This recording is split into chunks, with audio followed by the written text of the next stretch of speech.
అదే RTV app వార్తల్ని క్షణాల్లో చదివే అవకాశం ఉంటుంది. ఒక న్యూస్ పేపర్, ఒక టెలివిజన్ ఛానల్ మీ చేతుల్లో ఎప్పుడూ ఉంటాయి. ప్రస్తుతం మనం వన్ టౌన్ ప్రాంతానికి సంబంధించినటువంటి ఊరుమల నగర ప్రాంతంలో ఉన్నాము. ఇక్కడ మనం ఒకసారి చూడొచ్చు విజువల్స్లో. నిన్నటి నుంచి కూడా ప్రకాశం బ్యారేజ్కి వచ్చినటువంటి వరద నీరు ఉధృతి అంతా కూడా చుట్టుపక్కల ఉన్న పరివాహక ప్రాంతాల మీద పడింది. ముఖ్యంగా ఫెర్రీ ప్రాంతంలో ఉన్నటువంటి వరద నీరు అంతా కూడా చుట్టుపక్కల ప్రాంతాల మీదకి వచ్చింది. మనం చూస్తున్న విజువల్స్లో ఇది ఊరుమల నగర్ సంబంధించి అంటే మునిగినటువంటి ప్రాంతాలన్నింటిలో కంటే ఊరుమల నగరు ఎక్కువ వాటర్ ఇక్కడే ఉందని చెప్పాలి. నిన్నటి నుంచి కూడా మొన్న అర్ధరాత్రి నుంచి కూడా చాలా వరకు నీరంతా కూడా ఇక్కడ వచ్చి చేరిన పరిస్థితి. ఊరుమల నగరు, జోజి కాలనీ, రెడ్డి కాలనీ, ఇలా ఈ చుట్టుపక్కల ఉన్నటువంటి కాలనీలన్నీ కూడా మొత్తం జలమైపోయిన పరిస్థితి. ఇప్పుడిప్పుడే కొంచెం వరద ఉధృతి తగ్గుతుంది. ఒక్కొక్కరుగా వాళ్ళంతా కూడా తమ సామాన్లు తీసుకొని బయటకు వస్తున్న పరిస్థితి. అమ్మా, ఎక్కడి నుంచి వస్తారు? వాటర్ తగ్గినాయా? కొద్దిగా తగ్గినాయి సార్, కొద్దిగా తగ్గినాయి. నిన్న అయితే బాగా ఫుల్గా ఉన్నాయి. ఇంట్లో బాగా మంచాలు, బీరువా ఇవన్నీ పాడైపోయినాయి. అసలు సామాన్లు అన్నీ తెచ్చేసుకున్నారా? ఇంకా ఉన్నాయి సార్ ఇంట్లో. మల్లుడు వస్తే తీసుకెళ్తున్నాడు వచ్చి. ఇంకా ఉండలేక వెళ్ళిపోతున్నాం. ఎవరి ఇళ్ళల్లో ఉంటాం, డాబాల్లో వచ్చినాయి నీళ్ళు. బాగా వచ్చేసి అనుకోకుండా వచ్చేసినాయి సార్. ఆదివారం 7ంటికే బాగానే ఉన్నాం. 7:30 కానించి బాగా ఫుల్గా వచ్చేసింది వాటర్. ఇంకా అటు కదలలేకపోయాం, ఇటు కదలలేకపోయాం. ఇక్కడ దాకా మునిగిపోయాం వాటర్తో.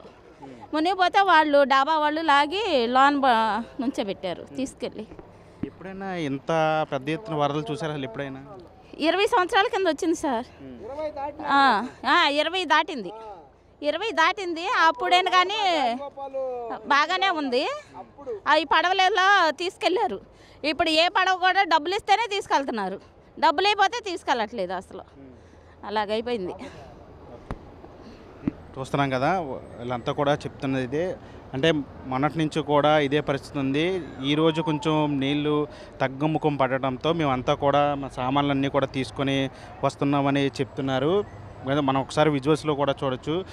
ట్రాక్టర్ల మీద వాళ్ళందరినీ కూడా తీసుకొస్తున్నారు. ఇంకా చాలామంది లోపల ఉండిపోయారు. వాళ్ళందరినీ కూడా ఇలా ట్రాక్టర్ల మీద తీసుకొస్తున్నారు. ఎందుకంటే నీళ్లు కాస్త తగ్గుముఖం పట్టాయి కాబట్టి ఇక్కడ పడవలు నడపటం సాధ్యం కాదని చెప్తున్నారు. ఈ నేపథ్యంలో ట్రాక్టర్ల మీద అయితే వీళ్ళందరినీ కూడా తీసుకురావచ్చు అని చెప్తున్నారు. మనం చూడొచ్చు విజువల్స్లో. వీళ్ళందరికీ కూడా లోపల ఎవరైతే బాధితులు ఉన్నారో వాళ్ళందరికీ కూడా కావాల్సినటువంటి ఆహారం కానీ, మంచినీళ్ళు కానీ అవన్నీ కూడా ట్రాక్టర్ల మీద తీసుకెళ్తున్నారు. వాళ్ళందరికీ కూడా, ఎందుకంటే ఇంకా చాలామంది లోపల వాళ్ళందరినీ బయటికి తీసుకురావాలి కాబట్టి ఒక పక్క ట్రాక్టర్ల మీద వాళ్ళందరినీ ఒక్కొక్కరుగా బయటికి తీసుకొస్తూ ఉన్నారు. మరో పక్క వాళ్ళకి కావాల్సినటువంటి కనీస అవసరాలు మంచినీళ్ళు కానీ, ఆహారం కానీ అవన్నీ కూడా తీసుకెళ్తున్న పరిస్థితి కనిపిస్తూ ఉంది. అంటే వీళ్ళంతా చెప్పేది ఒకటే, ఇప్పుడు కూడా 2-3 దశాబ్దాల్లో ఎప్పుడు కూడా ఇట్లాంటి వరద చూడలేదని చెప్తున్నారు.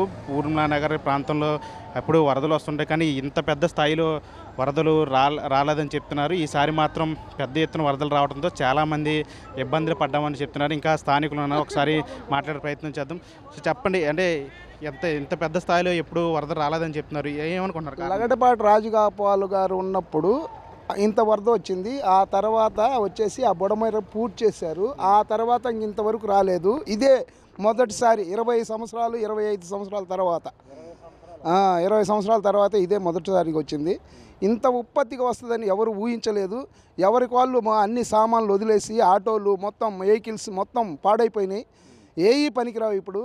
అవి ఒక్కొక్క ఆటోకి వచ్చేసి ఒక 10,000 ఉంటే కానీ రిపేర్లు చేయించుకోలేరు. ఈ విధంగా ఎప్పుడు ఉత్పత్తి ఈ విధంగా జరగలేదు. అది విషయం. అంటే ఏ ప్రాంతాలు మునిగిన ఎక్కువంటే ఇక్కడ లోతట్టు ప్రాంతాలు ఇవన్నీ కూడా ఊర్మిళ నగరు, రెడ్డి కాలనీ, ఏకలవ నగరు, నొలగపేట, ఈ 3 ప్రాంతాలు చర్చి కాడి నుంచి మొత్తం మునిగిపోయింది. అటు భవానీపురం వాటర్ వచ్చేసి మొత్తం మునిగిపోయింది. అది కిష్ట పొంగేసి ఇది మొత్తం బుడమేరు వచ్చేసి మాకు తన్నేసి మొత్తం మునిగిపోయింది. బుడమేరు కట్ట తెగిందంట, మరి తెలియదు మాకు. అది విషయం. అంటే తగ్గిపోతాయి అనుకుంటున్నారు వాటర్, అంటే ఇంకా మోకాళ్ళ 2 రోజుల తర్వాత ఏదన్నా ఉంటే అది 2 రోజుల తర్వాత తగ్గే ముఖం పడుద్ది. అది విషయం. ఏమండి మీరు చెప్పండి, ఏంటి మీకు ఆహార పదార్థాలు అందించారా? మీకు ఎలా ఉన్నాయి సహాయ చర్యలు? కష్టంగానే ఉన్నాయి. కష్టంగా తన్నుకోవాల్సి వస్తుంది, తన్నుకుంటూ తీసుకోవాల్సి వస్తుంది. సరిగ్గా లేదు అసలు. మీ వాళ్ళు ఎవరైనా లోపల ఉన్నారా? ఇంకా వాళ్ళ కోసమే తీసుకెళ్తున్నాం, మేము కడుపు మార్చుకుంటున్నాం అంతే. సరిగ్గా లేదు అసలు. అందిలేకపోతున్నారు. వాళ్ళకే ఇచ్చుకుంటున్నారు. అయితే ఇది మొత్తంగా చెప్తున్నారు. అంటే లోపల చాలామంది ఉండిపోయారు. ఒక పక్క కొంతమందిని బయటకు తీసుకొస్తున్నా సరే ఇంకా వాళ్ళకి ఆహార పదార్థాలు లోపల చిక్కిపోయినటువంటి వాళ్ళకి ఆహార పదార్థాలు ఇవ్వాలి. కానీ చాలా వరకు కొంతవరకు ఇస్తున్నారు, కొంతవరకు చాలా వరకు లోపల చివరిలో ఉన్న వాళ్ళకి అవన్నీ కూడా అందట్లేదు. ఒకసారి ప్రభుత్వం కూడా దీని మీద దృష్టి పెట్టాలి. ఎందుకంటే లోపల ఇంకా చాలామంది వందలాది మంది లోపల ఉండిపోయారని చెప్తున్నారు. ఒకసారి మనం ఇంకా విజువల్స్లో కూడా చూడొచ్చు. ఇంకా అంటే వాళ్ళకి సంబంధించిన ఆహార పదార్థాలు కానీ ఏవైనా కానీ అన్నీ కూడా వాహనాల్లో తీసుకెళ్తూ ఉన్నారు. ఒక్కొక్కటిగా కూడా తీసుకెళ్తే మనం ఒకసారి విజువల్స్ చూడొచ్చు. వాళ్ళంతా కూడా అంటే వాటర్ ప్యాకెట్లు కానీ లేదంటే ఆహార పదార్థాలు కానీ అవన్నీ కూడా వాళ్ళ లోపల ఇరుక్కుపోయిన కుటుంబ సభ్యుల కోసం వాళ్ళంతా కూడా తీసుకెళ్తూ ఉన్నారు. కొంతసేపటి క్రితమే ఆహార పదార్థాలు వాటర్ ప్యాకెట్లు అన్నీ కూడా ఇచ్చిన నేపథ్యంలో ఇప్పుడు వాళ్ళంతా కూడా తమ వాళ్ళు లోపల ఇరుక్కుపోయిన వాళ్ళకి అవన్నీ కూడా తీసుకెళ్తున్నారు. మనం విజువల్స్ చూడొచ్చు. అంటే వాటర్ కొంచెం ఈ వరదంతా కూడా ఉధృతి కొంచెం తగ్గింది కాబట్టి వాళ్ళంతా కూడా తీసుకెళ్తున్న పరిస్థితి కనబడుతుంది. అమ్మ ఎక్కడికి తీసుకెళ్తున్నారు? మీరు ఏం తీసుకెళ్తున్నారు? ఫుడ్ మీ వాళ్ళు ఎవరైనా లోపల ఉన్నారా? అవును, లోపల ఉన్నారు. తీసుకెళ్తున్నాం ఫుడ్ బయట నుంచి. ఎప్పటి నుంచి ఉన్నారు లోపల? అంటే ఫుడ్ ఈ రోజే తీసుకెళ్తున్నారా లేకపోతే నిన్న కానీ మొన్న కానీ ఎవరైనా అధికారులు వచ్చి? ఇవాళే కొంచెం ఎక్కువ సరఫరా ఉన్నాయి, అన్నీ కొంచెం మంచిగా ఇస్తున్నారు నిన్నటికంటే. అంటే ఇప్పుడు చూడండి వరద వచ్చింది అంటున్నారు. ఏమని ఫీల్ అవుతున్నారు మీరు? అంటే ఇంత పెద్ద స్థాయిలో వరద మనుషులు మునిగిపోయేంత ఇలా ఉందండి. ఇంకంతమించి ఏం చెప్పలేం. లైఫ్లో ఎప్పుడు ఎక్స్పెక్ట్ చేయలేదు, ఇలాంటివి రాకూడదని కూడా అనుకుంటున్నాం. Thank you. ఇదే చూసాం కదా ఇక్కడ.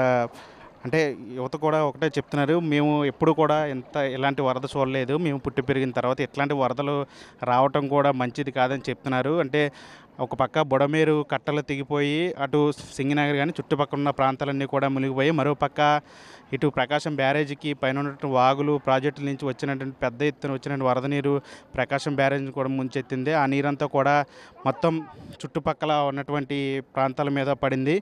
దీంతో ఇటు పక్క ఈ వన్ టౌన్ కానీ లేదంటే ఇబ్రహీంపట్నం కానీ ఈ ఊర్మిళ నగర్ ఇవన్నీ కాలనీలన్నీ కూడా పూర్తిగా జలమయం అయిపోయాయి. ఇప్పుడు ప్రస్తుతం నిన్నటి వరకు కూడా ఇక్కడ ఛాతీ లోతు వరకు కూడా ఇక్కడ వాటర్ ఉండేది. ఈరోజు కొంచెం తగ్గి ఇది మోకాల వరకు వచ్చింది. కాబట్టి మేమంతా కూడా మా వాళ్ళకి అవసరమైనటువంటి సరుకులు కానీ లేదా ఆహార పద్ధతులు కానీ తీసుకెళ్తున్నామని చెప్తున్నారు. ఒక పక్క అధికారులు చర్యలు చేపడుతున్నారు సరే, అది పూర్తి స్థాయిలో అందట్లేదని దాని మీద కూడా దృష్టి పెట్టి తమ వాళ్ళందరినీ బయటికి తీసుకురావాలని చెప్పి వాళ్ళందరూ కూడా కోరుతున్న పరిస్థితి కనిపిస్తుంది. ఇది ఇక్కడ వన్ టౌన్ ఊర్మిళ నగర్ సంబంధించిన పరిస్థితి. ఉడిజన్స్ ప్రసాద్ మనీ RTV ఊర్మిళ నగర్ నుంచి. మరిన్ని వీడియోస్ కోసం ఛానల్ సబ్స్క్రైబ్ చేయండి. లేటెస్ట్ అప్డేట్స్ కోసం వాట్సాప్ ఛానల్ ఫాలో చేయండి. అండ్ లింక్ డిస్క్రిప్షన్ లో ఉంది.